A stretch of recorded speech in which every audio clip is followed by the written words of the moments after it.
Yan, hello guys! For today's video po ay kami po ay nandito po ulit sa bundok at kasama ko po si Orlando. Kami po ay kukuha ng anahaw at gagamitin po namin na pambubong po sa kubo. Yan, gumagawa po ng kubo si na Papa. Kaya po, kailangan po namin kumuha ngayon ng dahon ng anahaw. At yun po ang gagamitin namin. Kaya tara po, samahan nyo kami!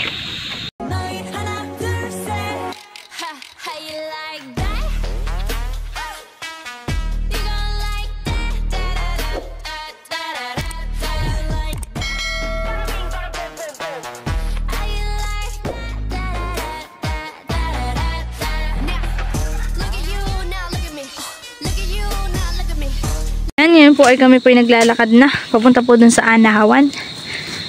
Yan. At kami po ay mangunguha na. Yan, din daw po kami kukuha ng anahaw sa baba. Yan. Medyo mahirap po ang daan. Pababa po.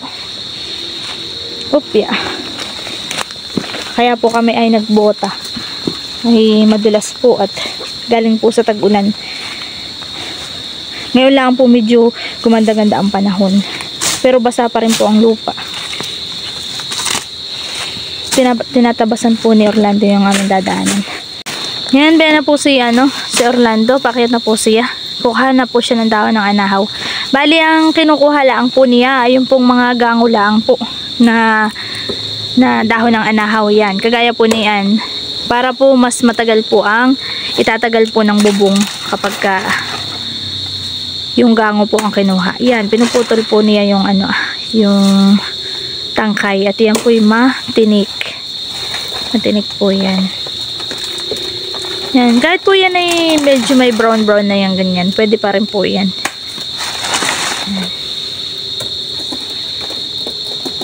Yan. Pinipili lang po niya yung mga gango. Yan.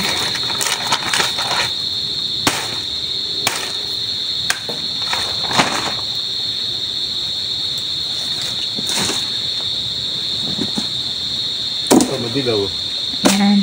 Mas maganda po yung mas gango at mas natagal po yung bubong kapag ka po gango. Gawa po niyang kapag po yung murain ay madali lang pong masira. Yan. Kagaya po na yan. Ito po. Medyo may mga brown na siya. Yan. Matagal po siyang masira kapag ganyan. Kaya po nun, brown na. Yan.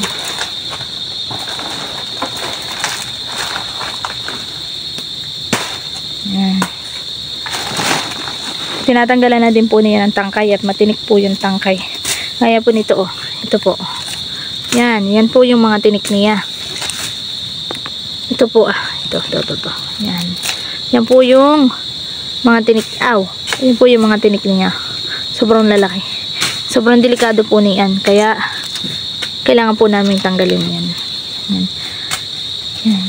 Pinipili po niya yung kinukuha niya na dapat po yung isa din po ito sa palatandaan sa pagkuha ng dahon ng anahaw. Dapat po ay ito pong tinik ay ganito ng kulay. Kulay brown na po dapat. Para malaman po natin na gango na po siya. Dapat po ay brown na talaga yung kanyang tinik. Yan, yung nag-iitim-itim na po. Yan. Baho na po siya. Ang anahaw. Yan, nataba po kami abala dito sa pagkuha po ng dahon ng anahaw dito po sa bundok. Yan, ay papasilip ko naman po sa inyo yung kubo na ginagawa nila Papa. Kung saan po namin ginagamit tong mga dahon na aming kinukuha ngayon. Yan, bali po si Papa ang nandoon at siya po yung nag-video doon. Papasilip ko na po sa inyo. Ito po, naggagawa po kami ng rest house sa Agos River. Ito po yung mga kasama ko. Kasapi ng samahan. Ito po yung pinakamagaling ang tawag sa pagkahati ng ratan. Ito po siya ito. Yan pong ginagawa niya ay itatali po yan, pantali po, pagbububong ng dahon ng anahaw.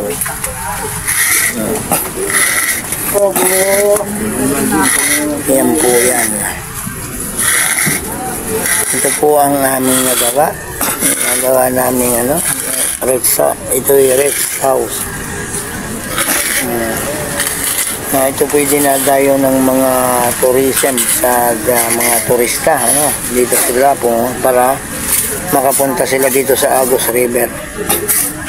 Ito po yung matatagpuan sa barangay Magsaysay. Ito po. Yung pong iba, narito na po yung ibang mga rider. Ito po yung kanyang mga service na kung saan nakaka-check-in na sila. Nagsisipag para dumayong maligo sa Agos River. Iyan po yung Agos River. Agos, ito. Ito po. Ang kanilang dinarayo. Yun po sila. Yan po. Ito po ang ginawa namin kubo na ang bubong ay dahon ng anahaw. Ito po siya. Ito. Sige po.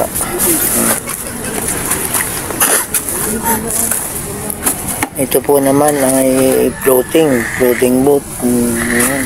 Nalalagyan po ito ng kubo at nilalagay namin ito dito sa Agos River na yan. Ayan. Lutang po yan dyan at may nakalagay itong kubo. Ito po, ilalagay po namin ito. Ito po ay rinirenta din ng mga gustong maligo dito sa Agos River. Masasakupan ng barangay Magsaysay. Yan po namang isa na yun na nakikita natin. Ayan. Na may tabing, yan po yung pinaka-dressing room nila, dressing house. Yan po sila nagbibihis. Yan po, para walang hindi sila makita. Yan po kaya. Ayan. Ayan po. Marami po ito dito. Ito na po. Papanoorin po natin ang pagbububong nila ng anahaw.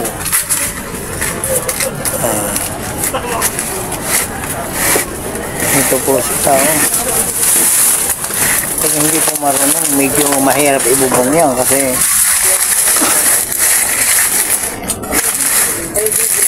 hindi yan yan po itutulo pag hindi marunong magbubong.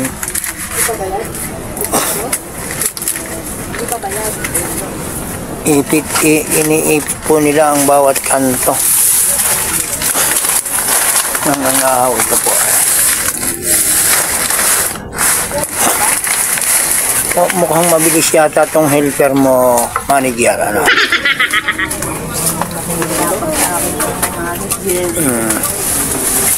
Medyo suplado lang po ito. Ito po yung natuklasan namin ng tao. Ito ay sa tuktok ng Sierra Madre. Ito po siya. Pakitingnan po niyo kahit nakatalikod. Kulot. Ito po yung kulot. Yan po. Tingnan po ninyo. Meron po itong pamamaraan. Hindi basta ibinububong. Yung pong mga kung ito ay kinakailangan nating pitpitin. Hindi po maibubong na maayos ito pag hindi pipit-pitin natin yung mga puno ng dahon. Ito po siya ito. Yan po. Pinipit-pit po yan ng martilyo bago ibubong at tinutupi po siya kabilaan. Ito po almost 3 years ang itinatagal bago masira. Ito po ang napabubong. Ang ginagamit po ni ditong pambubong ay yung hinati na ratan. Ayan po, tingnan po ninyo kung paano ibubong. Yan, hihigpitin po yan. Yung bawat kanto po ng kuwan ay nakasama po yung pagtatahi para ipit siya kabilaan. Pasok. Lapatin mo nga diyan ang balita. Ito po yung pinakagwapo namin kami membro po yan, membro ng samahan, Tingnan po ninyo, baka makikita ninyo.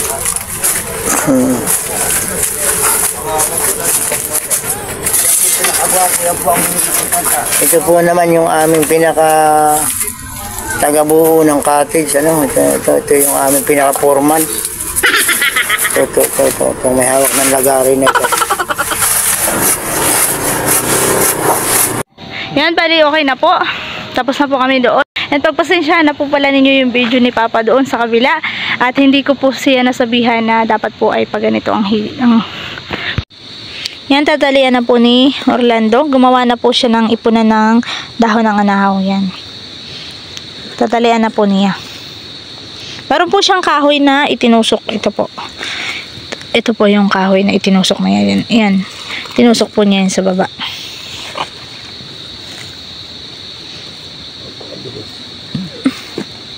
Ito po yung napakalawak ng anahawan. Kapudo po sa baba. Yan po yung tanim nila Papa. Tsaka nila Tia. Sama-sama po sila nagtanim. Yan daw po pala yung buto. Buto nung itinanim.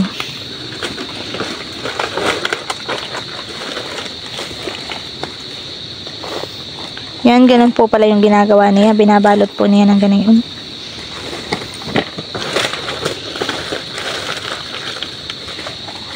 Yan, para maiwasan po yung pagkasira o pagkapunit po ng dahon.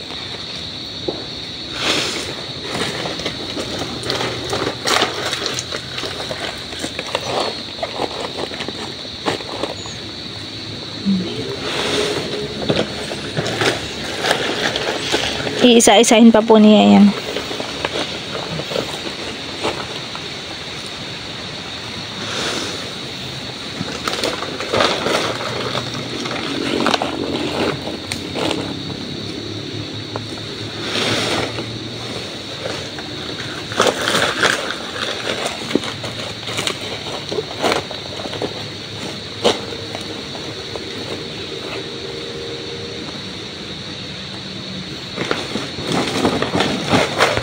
Na po, binibilang po niya. Bali po kami po may kasama si Huri po. Kasama po namin si Huri. Siya po ay nasa kabilang anahawan. Kami po ay naghiwalay at para po mas mabilis ang aming pangunguha. Yan. At kailangan po namin ng ng mas marami pang dahon ng anahaw. At minamadali po nila yung paggawa po nila ng kubo. Bali, 3 kubo po ata yung ginagawa nila doon, nila Papa doon sa aming sa kanilang project. Yan. Kaya po si Nahuri ay nasa kabila po. Kami po naman dito sa kabila. At ito pong anahawan ay meron pa po doon sa kabila.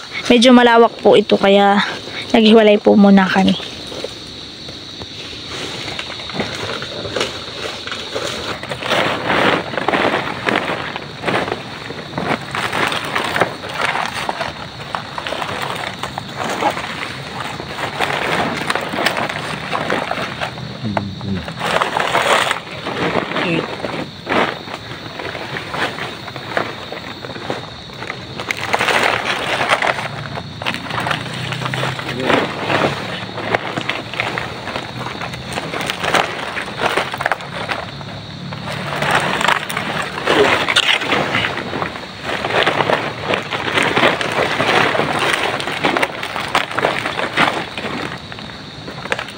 Thank you.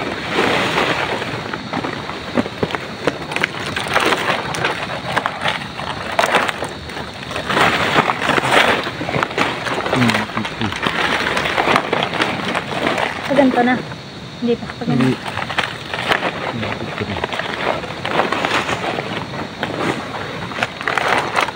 Ano na? Paganto pa rin.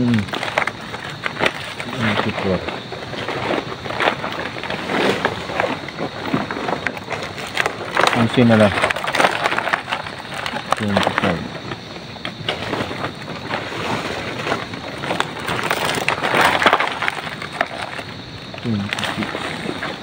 Wow.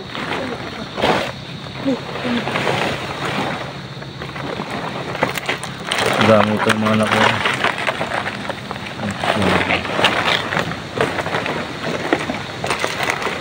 Dadalak ba?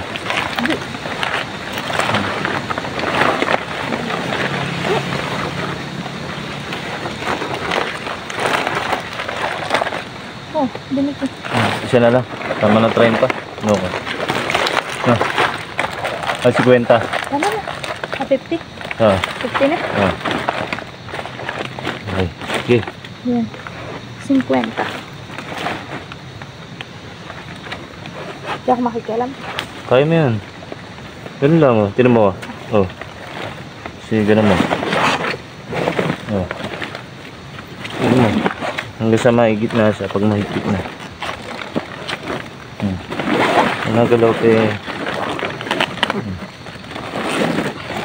Tapos, ganun mo siya.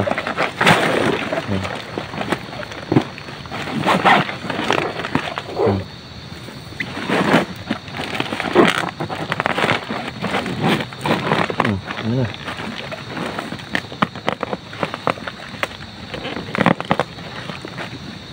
Gana yan?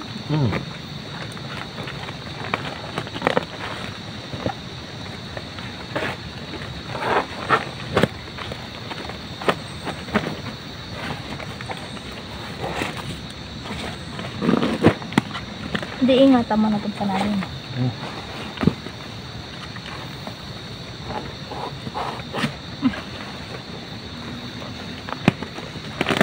Yeah, higpit na. Yan, paakyat na po kami. Yan na po, may dala-dala na po siya.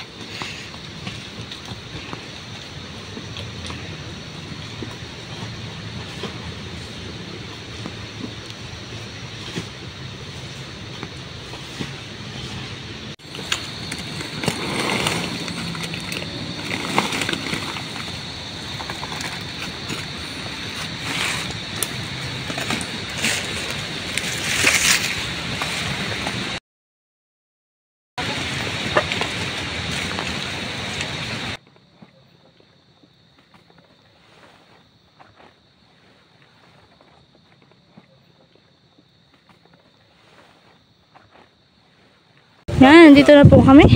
Sa napakakipot na daan, bangin po yan. Yan po. Yan po bangin talaga. Kaya isang pagkakamali nyo lang ang punong apakdi yan. Naglaglag po talaga. Sobrang hirap po. Pababa na po. Napakadelikado po. Aray. Yan po. Kagaya po yan. Yan. Bangin po yan. Yan. Napakataas po niyan. Yan po. Ang nilalakaran namin. Pababa na naman po. Sobrang pababa na naman po yan. Daang yan. Upya! Upya!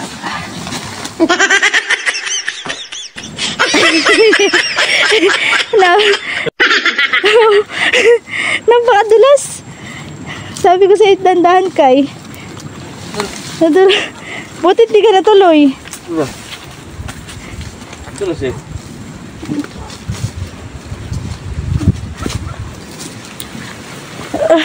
Hirap ng daan. Pupi! Dudulas din.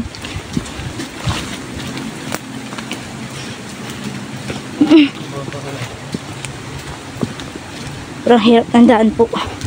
Talaga po namang napakadulas. Bilis na to.